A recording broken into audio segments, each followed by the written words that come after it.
Welcome to Milestone Moments, the show where we explore the journeys that lead to success. I'm Sheila Slick, your host and founder of 5 Milestones. In every episode, we will bring you insights from the minds of entrepreneurs, leaders, and experts who will share not just their expertise, but the milestone moments that have reshaped their journeys and led to significant achievements. So if you're looking for motivation, you're in the right place. Subscribe now and discover the milestones that mark the path to success. Welcome to another episode of Milestone Moments in Business and Leadership. I'm Sheila Slick, your host. And today, my special guest is Dan Nicholson, a serial entrepreneur, founder of Nth Degree CPA, an accounting and financial consulting firm. Dan is also author of Rigging the Game, How to Achieve Financial Certainty, Navigate Risk, and Make Money on Your Own Terms, deemed a bestseller by USA Today and the Wall Street Journal. Dan has been named a top 40 under 40 accountant globally 4 times and has created and run multiple small businesses, including Certainty U and Certainty News, a platform that's syndicated to over 1 billion monthly users. Dan also hosts the Rigging Game podcast and is a consulting producer for PBS Opportunity Knocks. Welcome to the podcast, Dan. Super excited to be here. Thanks for having me on. I'd love to start by asking you, was there a milestone moment, a catalyst that led you down this career path? Absolutely. Thank you for that question. So growing up, I was always that kind of cliche kid scheming on business ideas, mostly bad business ideas. But if you can imagine that kind of entrepreneurial kid with idea after idea. And so I went off to college. At the time, I was planning on being a marketing major. Hard for people to believe when they hear I'm a CPA and done all this finance stuff, that it's like marketing and accounting folks are often like the polar opposites.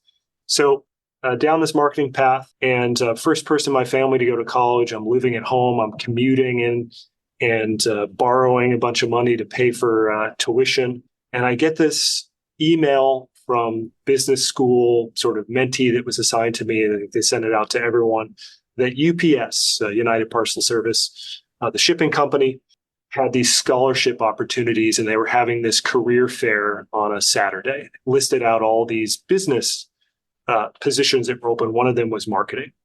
So I see the scholarship money that they're proposing. It's like, I could really use this. I'm working a 20, 25-hour a week job in addition to being a student, and I could really use this scholarship money, and I want to get my foot in the door in a marketing position.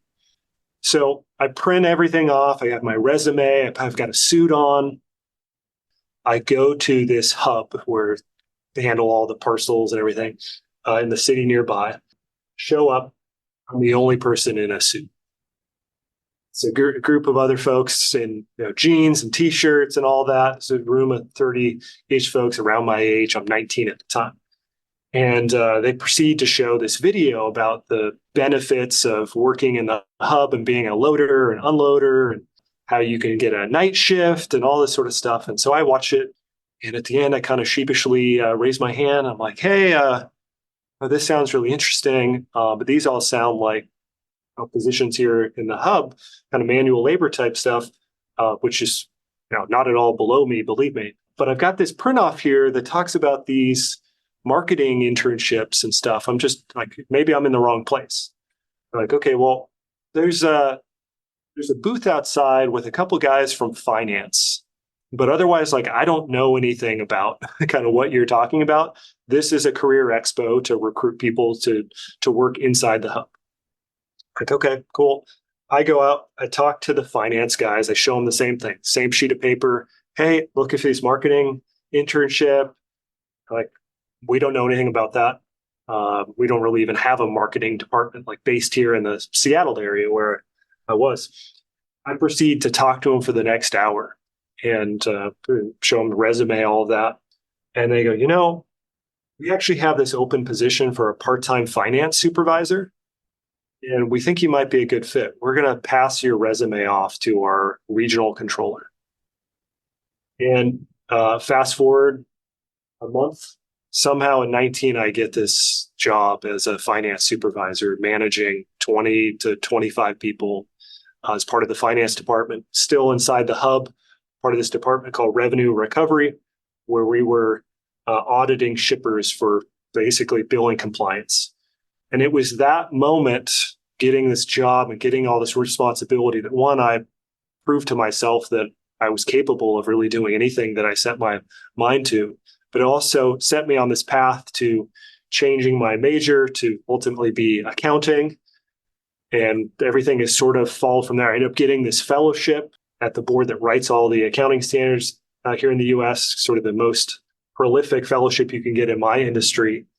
And I think I got it not because I went to one of the top accounting programs. The other 5 fellows went to the top 5 accounting programs in the US.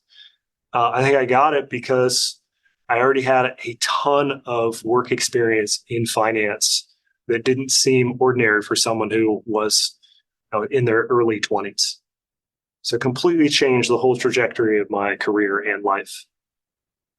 And then from there, you founded your own CPA firm. That's right. Yep. Yep. After years of sort of struggling with and going back and forth of, okay, now I have all this accounting experience. I've got this fellowship, worked in these kind of prestigious jobs, at least on a resume. Really what I wanted to be was an entrepreneur.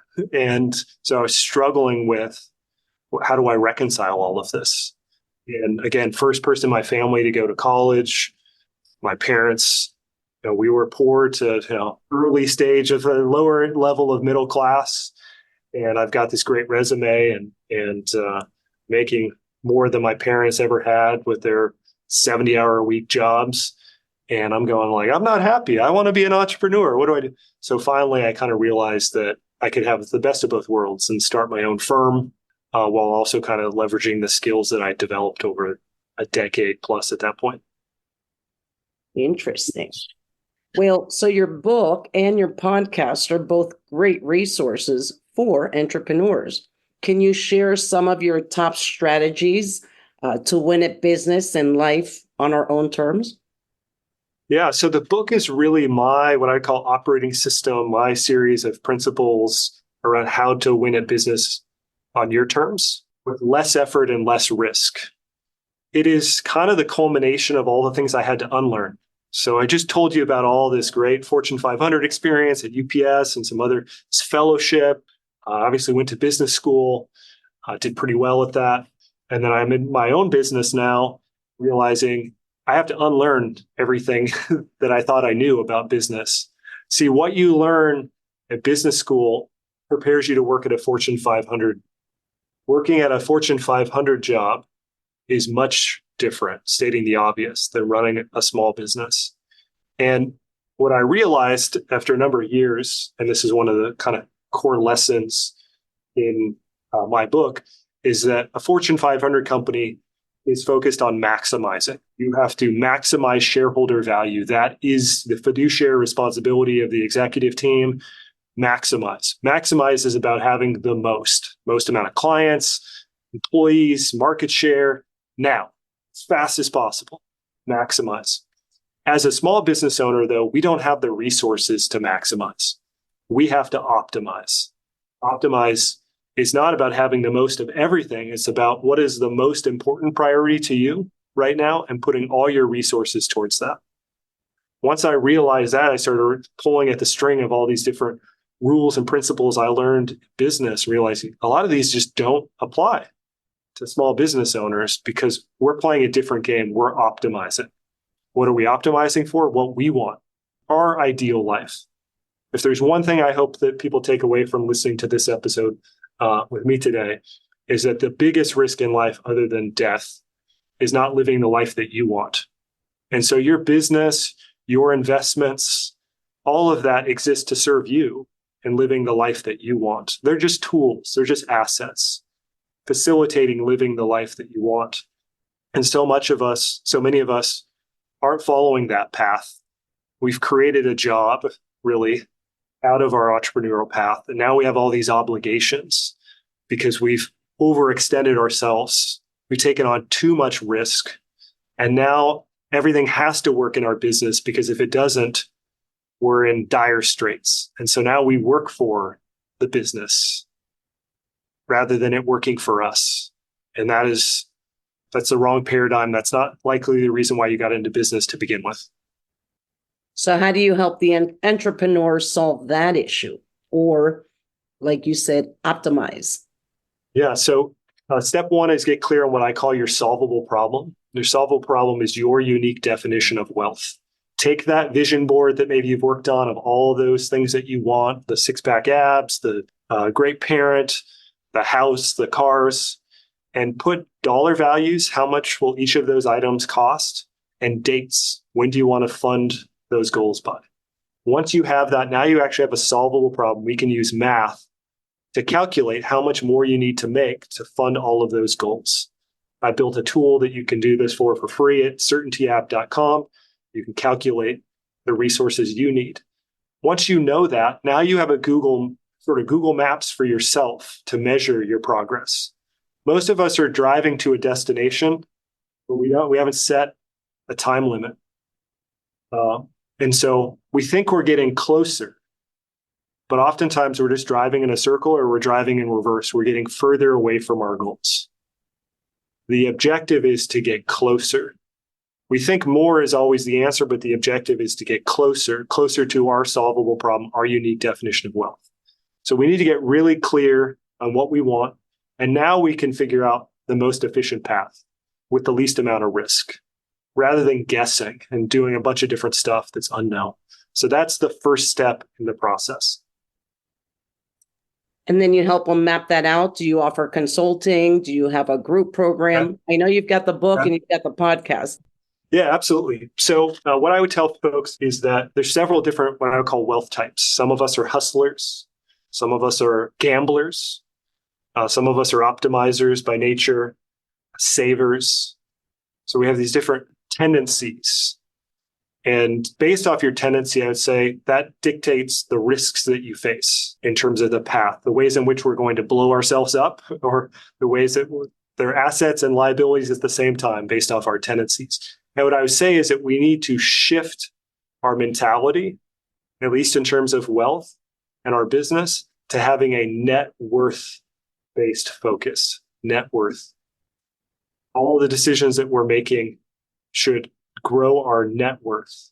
Now, I can tell you, looking at the data over the last 3 years, most of us have gone backwards. Our net worth has decreased because we've taken on a bunch of debt, things like the EIDL, the Economic Injury Disaster Loan. We've taken on a bunch of debt, spent it. Our net worth is decreased. We didn't grow our business enough, but we spent all the cash. We need a net worth focus. We have a net worth focus. Then what that says is, step one, how do we recover a bunch of resources? Where are we spending in areas that aren't giving us a rate of return necessary? One of the biggest factors is tax, way overspending on taxes. Oftentimes, what I can show people is they can fund their goals on the timeline that they want if they recover things that they're already spending money on and reallocate it towards their goals. So re-engineering your expenses, recovering what you're unnecessarily paying in taxes, repositioning your financials. The most important financial statement is not the profit and loss, it's the balance sheet. That's what shows you your net worth. 80% of small business owners, if not higher, are either currently illiquid, they don't have enough cash flow to pay their short-term debts, their expenses over the next 12 months, or they're insolvent. They don't have the means to pay their debts that are more than a year out. So you got to reposition your balance sheet so that you can actually scale and grow your net worth. So just to summarize, recover expenses that aren't giving you a sufficient rate of return, don't unnecessarily pay in taxes, and then reposition your financials so that you're not illiquid or insolvent. That's what's going to put you in a position to actually scale your net worth and fund that solvable problem faster. Well, those are great recommendations. And from the CPA standpoint, of course, it all comes down to the numbers. So what is your next milestone? Yeah, so I love that question, and what I tell folks is that I am more theme focused than goal focused. So I usually will pick a theme for the year. Last year was joy. How can I do more things that give me joy? And then I kind of try to build my life around the things that I'm doing that are giving more joy. This year, my focus is on this is a term that I learned from this guy, Dr. Michael Gervais. He has a podcast called Finding Mastery. And in his recent book, he talks about the first rule of mastery. And he talks about how you can never achieve a level of mastery if you have FOPO, fear of other people's opinion. And he says the biggest pathway to FOPO is when you have a performance-based identity as opposed to a purpose-based identity. When you're performance-based, you're always focused on comparing yourself against others, which puts you right in that fear of other people's opinions stage. So this theme for me for this year, my next milestone, is becoming much more purpose-focused. I would say that's been an emphasis, but if I'm being truly honest with myself, the last 20 plus years has been all about performance. And I've spent too much time comparing myself against not just others, but this mythical level where I'm supposed to be, which I've invented in my own head, where I'm supposed to be at this stage in my life. And then, of course, it's always further away than where you are now. It's like where you're supposed to be, you keep moving the goalposts out. So even though you've exceeded your wildest dreams, you're still not to where you were supposed to be. And so my next milestone is really this theme for this year, which is to be much more in alignment with being purpose focused. So where can my listeners learn more about you and your services and your book and your podcast? Yeah, so probably the best place to go would be to go to riggingthegame.com. That's going to have reference to my book. It's going to have reference to the different businesses that I'm involved in. You can sign up for a newsletter that I have called Unconventional Wealth, and a bunch of other cool resources. Before we wrap this up, and you've given so many different tips and perspectives, can you offer one tip to our listeners that they can implement right away to create asymmetric opportunities and take action? Yeah, so creating asymmetric opportunities, just as some quick context, asymmetric, when I use that term, or asymmetric risk, it means we have significantly more upside than downside. If you study the great entrepreneurs, people who are wealthy in many different ways, whether it's financially or just spiritually, they've followed endeavors that have way more upside than downside. And for whatever reason, they're naturally attuned to identifying these opportunities. Most of us as small business owners, we are oftentimes making bets, making decisions that have way more downside, way more risk than upside. We'll bet $1,000 on Facebook ads to make $1,500. But if we aren't able to make that money back, that $1,000 might put us in a really deep, tough financial position, or $10,000 to get $15,000 back. It's not a significant enough return to be considered asymmetric, and resources are finite. So every time you tie up your money in one investment, you remove the ability for you to invest in something that would have a much higher rate of return.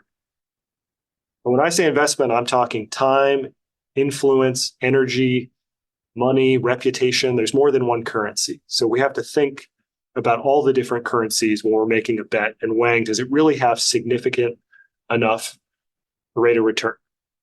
The greatest traders in the world understand this. They eliminate all the downsides, so they're only left with upside. So go through all your expenses by vendor. Just run a report. You can do this from QuickBooks. You can run it by vendor for the last 12 months. Identify all those expenses as either, is it a core expense? Yes or no? Core means your business can't exist without it. We have to have it. Anything that you say, no, it's not core, is an investment. It's a bet you're making in something that's going to give you more time, influence, money, energy, reputation. And it better be giving you a significant return on that investment, at least the return you need to fund your solvable problem. If it is not meeting that return, then you have to ask yourself, should I cancel it? Or what would it take for me to make this investment something that is meeting my desired rate of return? And am I willing to put in that effort? That's where we're going to recover a ton of resources: time, influence, money, energy, reputation. We're going to recover all those bets that we made that aren't giving us a significant enough return. And we're going to reallocate it towards the big returns. And that's how we're going to create the home run opportunities and live the life that we want with less effort, less risk, and more options. Well, thank you so much for that. Thank you for joining me today and being part of this episode. My pleasure. Thank you so much. And thank you all to our listeners for tuning in to another episode of Milestone Moments in Business and Leadership.